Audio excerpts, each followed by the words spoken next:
Hello बच्चा party, तो कैसे हैं आप? पढ़ लिया ना nth टर्म? गजब तरीके से पढ़ा है ना? आ गया है nth टर्म?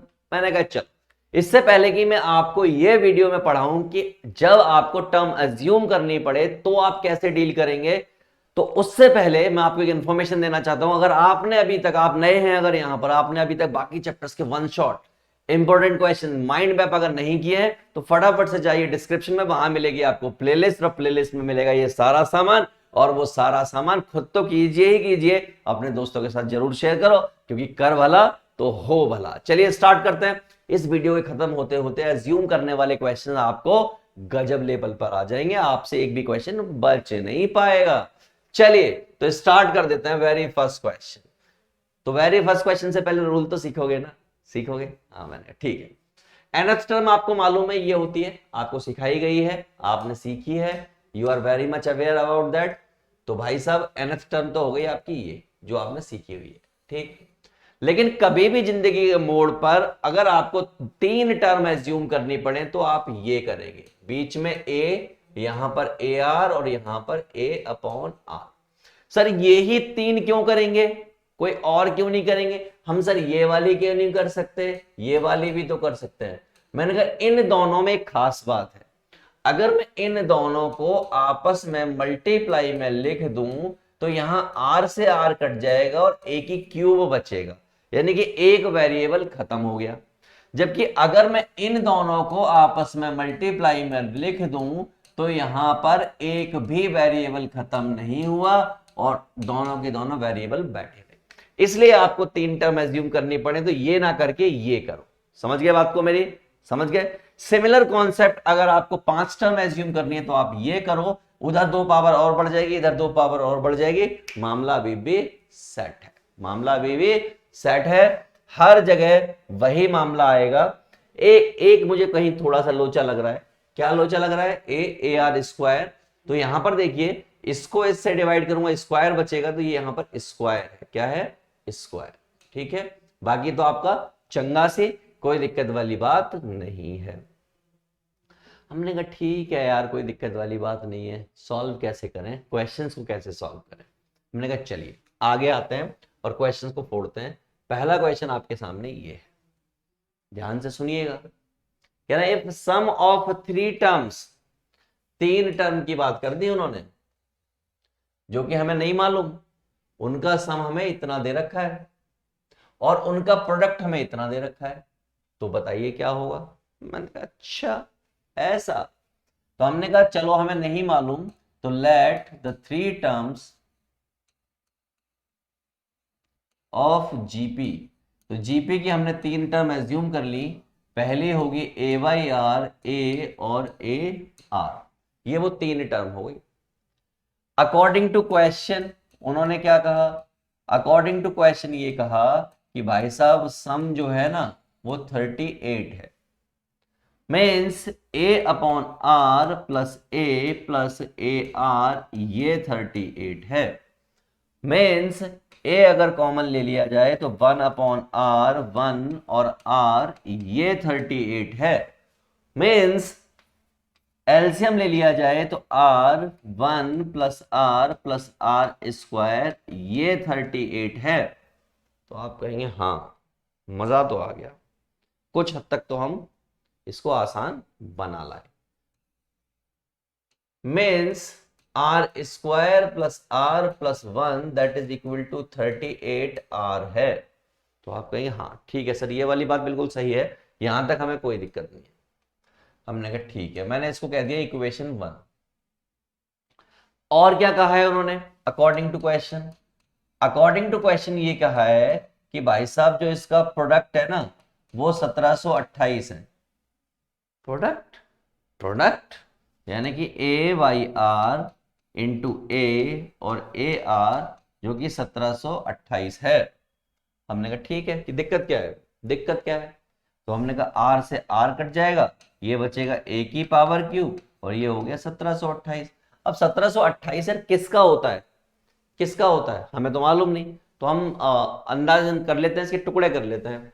तो हमने क्या किया, 1728 को यहां पर लिखा, दो अट्ठे 16 हो गया, दो छक 12 हो गया, दो चौक 8 हो गया, दो चौक 8, दो तिया 6, दो दूनी 4, दो दूनी 4, दो एकम 2, दो छक 12, दो एकम 2, दो अट्ठे 16, बड़ा लंबा जा रहा है।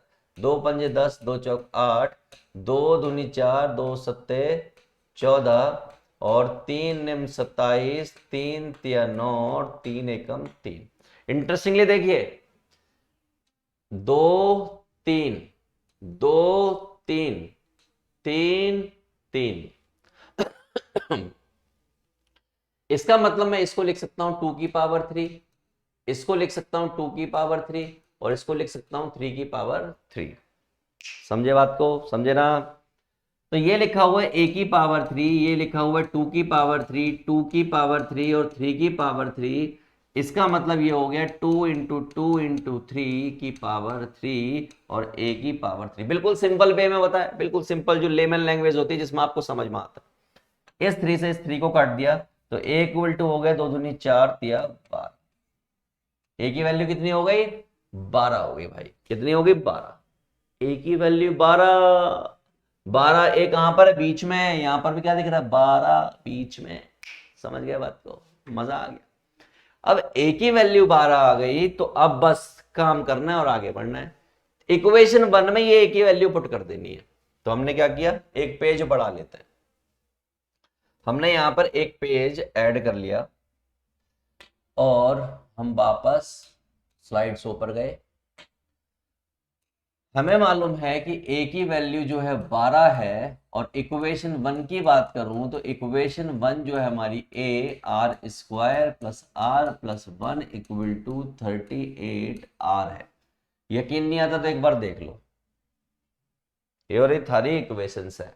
ठीक है, चलो भाई अगर ऐसा है तो पुट करो। तो ये हो गया 12 r square plus 1 equal to 38 r. कुछ छोटा मोटा छोटा कर लो, छोटा मोटा तो हो ही जाएगा। तो 2 6 12 और 2 से ये 19 हो जाएगा। ये हो जाएगा 6r square plus 6r plus 6 और ये आपका 19r इधर आ जाएगा। 6r square plus 6r minus 19r plus 6 equal to 0। ठीक, लिटिल बिट मेहनत। 6r स्क्वायर ये हो जाएगा 13r प्लस 6 इक्वल टू 0। ये 6 6 36 होते हैं, 12 3 36 होते हैं। 36 के अगर आप टुकड़े करोगे तो देखिए 10 और 3 का हिसाब किताब बन जाएगा क्या? देखते हैं। 3 एकम 3, 3 दूनी 6, 3 चौक 12, 3 तिया 9 और 4 13। तो 6 9 r minus 4 r plus 6 equal to 0। देख लीजिए ये 9 चौक 36। यहां से आपने 3 आर कॉमन ले लिया तो क्या बचा? 2 आर माइनस 3। यहां से आपने 2 कॉमन ले लिया माइनस का तो क्या बचा? 2 आर माइनस 3 इक्वल टू 0। यहां तक ठीक है? कोई दिक्कत वाली बात नहीं है। तो 3r माइनस 2 एक फैक्टर बन गया और 2r माइनस 3 एक फैक्टर बन गया।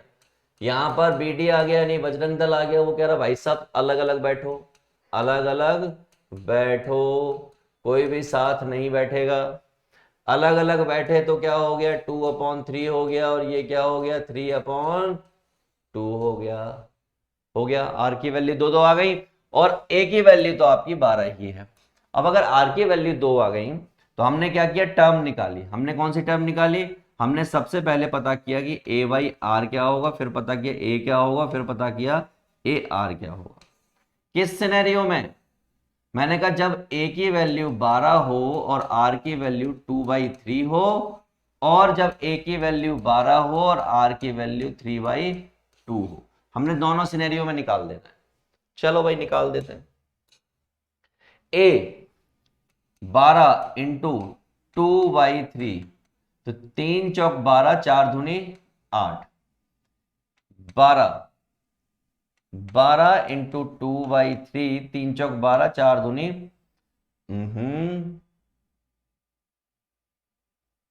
तो यहां पर जब हम ये अपॉन में रखेंगे तो ये पलट जाएगा। क्या हो जाएगा? ये हो गया होगा 3/2। तो 2 से काट दिया 6 या 18 हो गया होगा ये और ये आपका 12। 18 12 3 चौक 12, 4 दूनी 8। 18 12 8 एक ये आया अब इस वाले पे जब हम जाएंगे तो a की वैल्यू 12 इंटू ये हो जाएगा 3/2, तो ये हो गया होगा 2/3, 3 चौक 12, तो 4 दूनी 8 हो गया, ये आपका 12 हो गया और ये आपका 18 हो गया। That's it. समझ गए बात को? तो यही सीक्वेंस आपको निकालना था। देखिए 8 12 18, यहां देख लीजिए 8 12 18 या 18 12 8। That's it. चलिए दौड़ जाइए अगले क्वेश्चन की तरफ। अब आपने देखा कि एज्यूम करने वाला क्वेश्चन कितनी आसानी से आप निकाल पाए। अब हम अगला क्वेश्चन करने जा रहे हैं, ये भी एज्यूम करने वाला है, आप बेस को आसानी से निकालोगे। मैं अभी आपके सामने इसको करके दिखाता हूं, सेम पैटर्न पर होगा, as it is same follow करना है, राइट। चलिए तो सबसे पहला काम छोटा छोटा लिखेंगे इस बार हम। लेट द 3 टर्म्स, हमने 3 टर्म्स को एज्यूम कर लिया और वो टर्म्स होंगी a/r, a और a r। ठीक, सम कितना दे रखा है? इतना। प्रोडक्ट कितना दे रखा है? इतना। खेल खेलेंगे, मैंने कैसे आ जाओ अकॉर्डिंग टू क्वेश्चन। क्वेश्चन वाले भैया क्या कह रहे हैं? सम की बात कर रहे हैं और सम कितना है? 65। इसका मतलब a/r plus a plus ar that is equal to 65।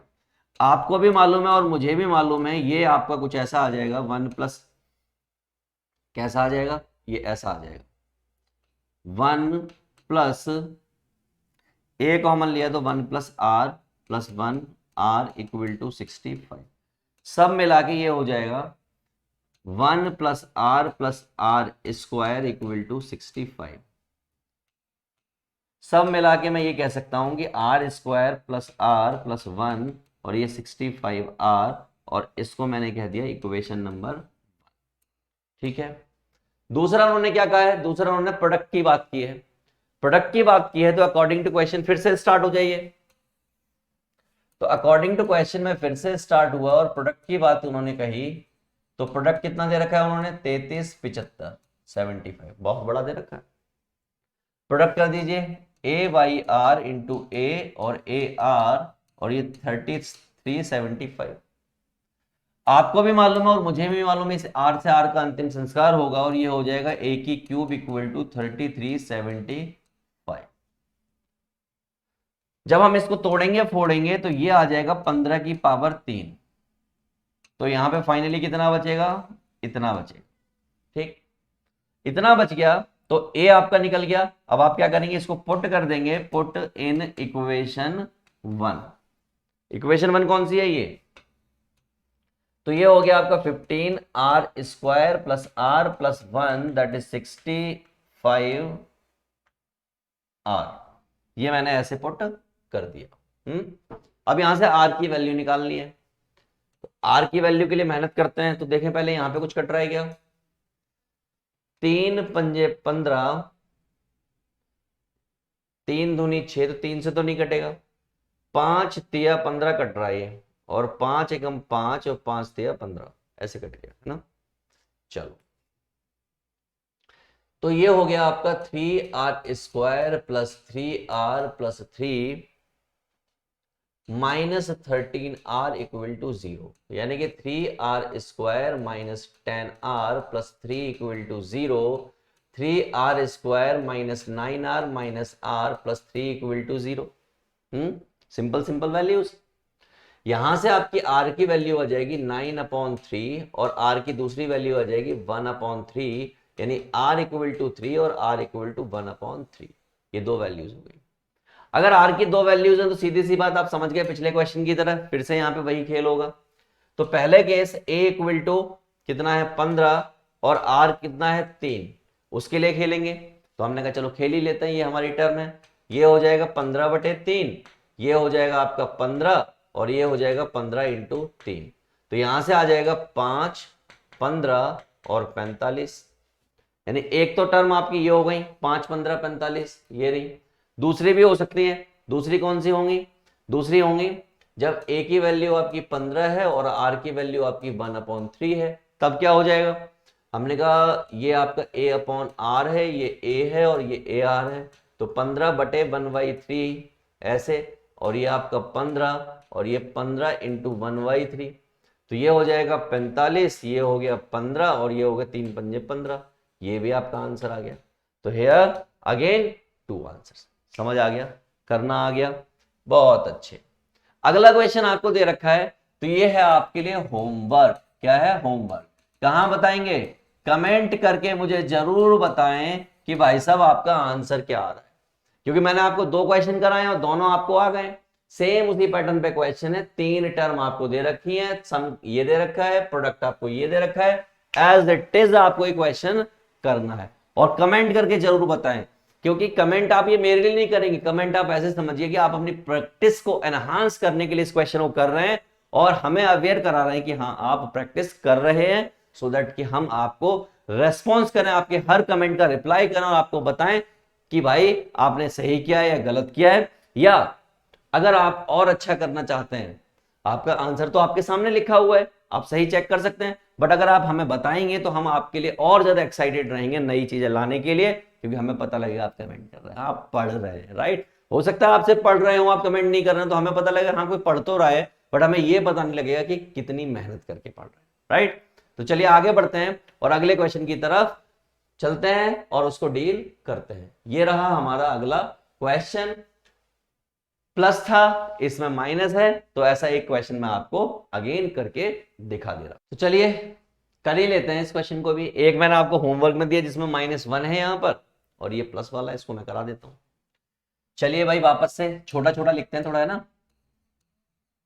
Late 3 terms of GP, GP की 3 टर्म्स ए आर, ए और a r, according to question. भैया ने क्या कहा? क्वेश्चन वाले भैया ने कि भाई साहब इतना दे रखा है, सम कितना दे रखा है? 39/10।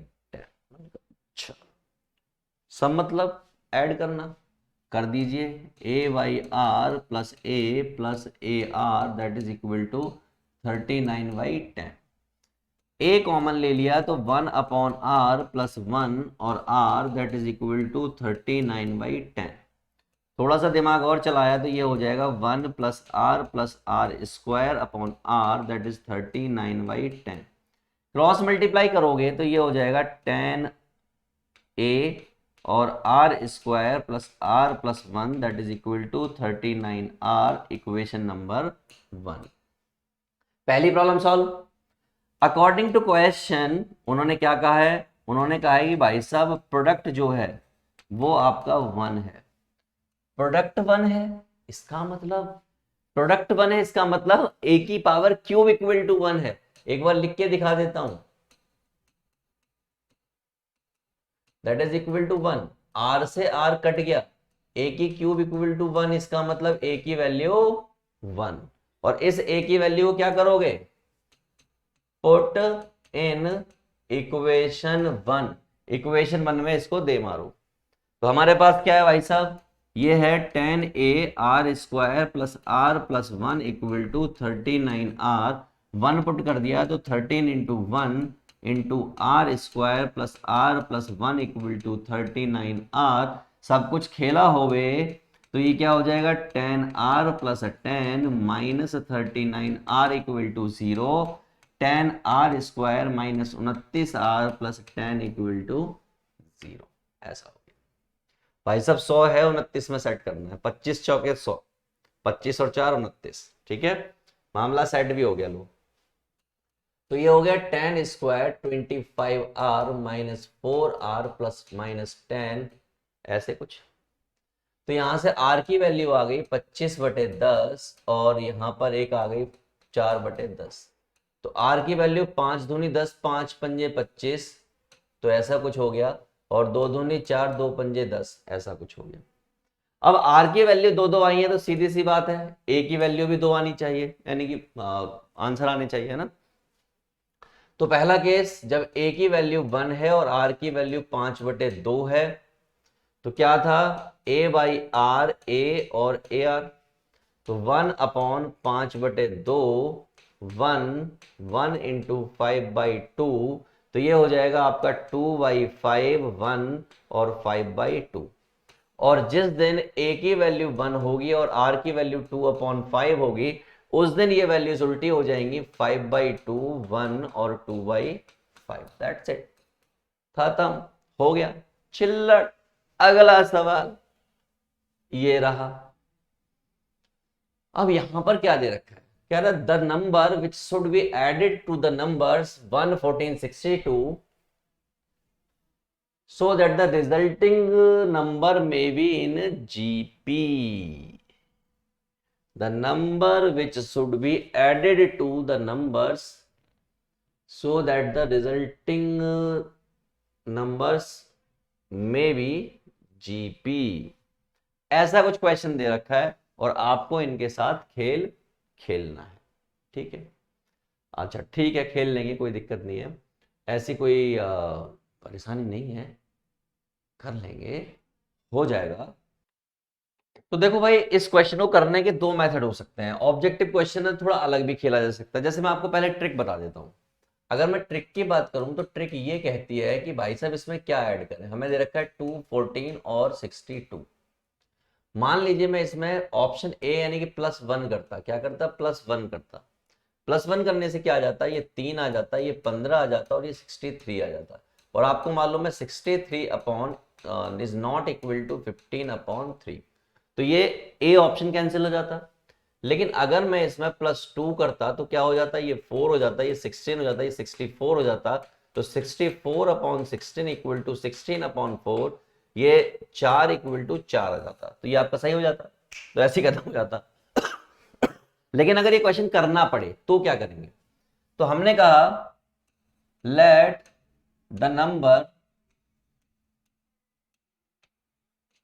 To add. हमें ऐड करने के लिए क्या नंबर लेट करना है, मान लीजिए पी लेट कर लिया मैंने, क्या कर लिया, पी, जिससे क्या बन जाएगा, जीपी बन जाएगा, ऐसा उन्होंने कहा है। तो इसका मतलब 2 में प्लस पी कर दूं, 14 में प्लस पी कर दूं और 62 में प्लस पी कर दूं, तो ये क्या बन जाएगा, जीपी बन जाएगा, ऐसा उन्होंने कहा है। और जीपी का रूल क्या कहता है, जीपी का रूल अगर मैं आपको याद दिलाऊं कि अगर ये ए है, ये बी है और ये सी है और ये तीनों टर्म जीपी में है, तो बी स्क्वायर बराबर होता है ए सी के, ये आपको मालूम है।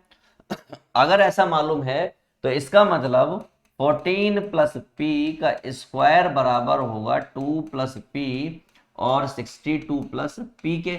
बोलो हाँ कि ना, तो आप कहेंगे हाँ, बिल्कुल सही बात है। अच्छा, ये क्या हो जाएगा, 196 हो जाएगा, ये पी स्क्वायर हो जाएगा, ये 14 दूनी 28 पी हो जाएगा, ये 2 दूनी 4, 2 6 12 हो गया, ये आपका 2p हो गया, ये 62p हो गया और ये आपका पी स्क्वायर हो गया। बोलो हाँ कि ना। अगर ऐसा हो गया तो पी स्क्वायर से पी स्क्वायर का तो अंतिम संस्कार हो गया, बात ही खत्म हो गई।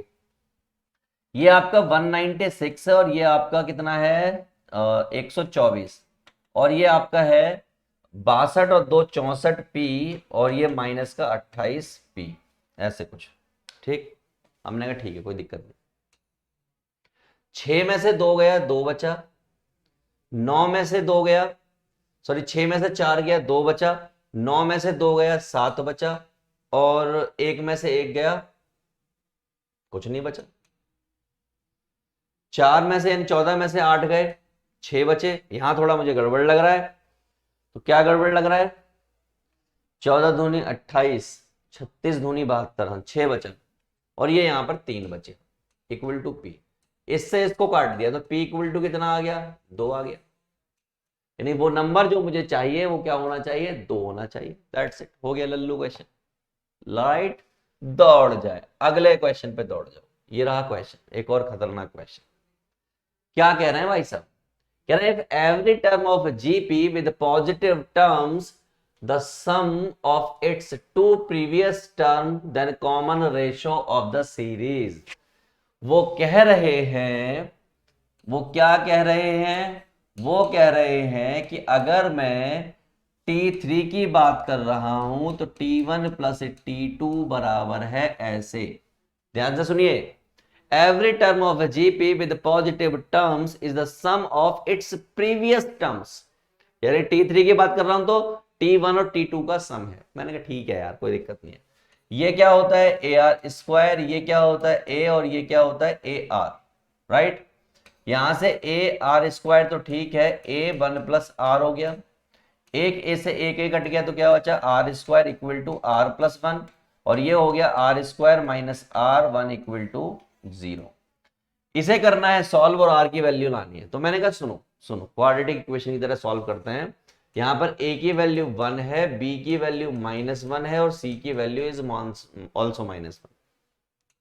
d चेक किया, d क्या होता है, b स्क्वायर -4ac होता है, यानी कि -1 का स्क्वायर -4 इंटू -1, तो 1 + 4 दैट इज इक्वल टू 5, यानी कि d हमारा आ गया 5। 5 कहां दिख रहा है, यहां है क्या, नहीं है, तो ये तो नहीं होगा जहां तक है, मुझे लग रहा है इन दोनों में से कोई एक आंसर होगा। यहां दिख रहा है तो छोड़ देते हैं यहां थोड़ी देर के लिए। पुट करो, r की वैल्यू क्या होती है, -b ± √d अपॉन में 2a। b जो है ऑलरेडी नेगेटिव है, तो ये क्या हो गया, प्लस का 1 हो गया, और ये प्लस माइनस √5 हो गया, और अपॉन में 2 इंटू 1 हो गया। In short what I can say this is √5 upon 2, ऐसा कुछ हो गया। अब यहां पर दो आंसर आ गए, अब आप कहेंगे दोनों सही होंगे, यानी बी और डी दोनों सही होंगे। मैंने कहा अगर ध्यान से देखा जाए तो ये है 1 + √5 अपॉन 2 और ये है 1 - √5 अपॉन 2। ये ओवरऑल क्या है, नेगेटिव है, ये ओवरऑल क्या है, नेगेटिव है, और ये ओवरऑल क्या है, ये पॉजिटिव है। और उन्होंने क्वेश्चन में क्या लिखा है, positive terms, positive terms, positive terms. समझ गए बात को, तो इसलिए क्या हो गया, ये रिजेक्ट हो गया और ये आपका पास हो गया। तो therefore r equal to √5 + 1 divide by 2 खटाई। तो बच्चा party this is all about कि जब आपको टर्म्स एज्यूम करनी पड़े तब आप कैसे क्वेश्चंस को डील करोगे, कैसे क्वेश्चंस को फोड़ोगे, ये आज हमने सीख लिया है।